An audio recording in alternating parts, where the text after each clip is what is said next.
Sagalee guyyaa har'aa macaafa faarfannaa boqonnaa 42 lakkoofsa 1 kaasee hanga 5tti. Borofni akkuma bishaan yaa'u argachuu yaadu lubbuun koos akkasumas yaaddi yaa Waaqayyo. Lubbuun koo Waaqayyoon immoo Waaqayyoon isa jiraata akka bishaanii hin dheebotti. Yooman dhufa Waaqayyo koo durattis yooman argama. Namoonni guyyuma guyyaa Waaqayyo keessa jiran ani hin jedhu. Kanaafis guyyaa fi halkan imimmaan anaaf soora ta'e. Ani tuuta sanaa wajjin saba ayyaaneffachaa ture wajjinis sagalee gammachuu guddaa fi faarfannaa galataatiin tooraan gara mana Waaqayyoo attamitti akkan deeme nan yaadadha. Yeroon kana yaadadhu lubbuun koo na keessaa hin sokka. Yaa lubbuu koo maaliif akkas gadditee dhiphatta? Maaliifis akkas ana keessatti gabii dhabda? Ati Waaqayyoon abdiidhaan eeggadhu. Anoo deebi'ee gargaarsi isa biraa naaf dhufuuf Waaqayyoo ta'uu koo isaatiifis isa jechuufan jira.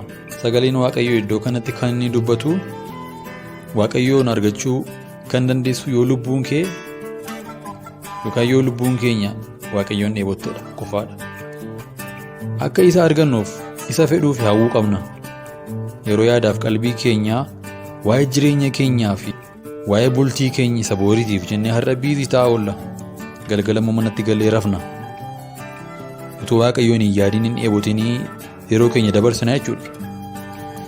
Garuu immoo yaadaaf qalbii keenyaan sa'aatii 24 Waaqayyoon dheebochuun ni danda'ama. Yeroos Waaqayyo dhufee dheebuu keenya nu baasa. Garaa keenyaaf hafuura keenya boqochiisa. Waaqayyoon dheebochuun isiniif haa baay'atu. Eebbifamtaniitti yeroo gaarii qabaadhaa.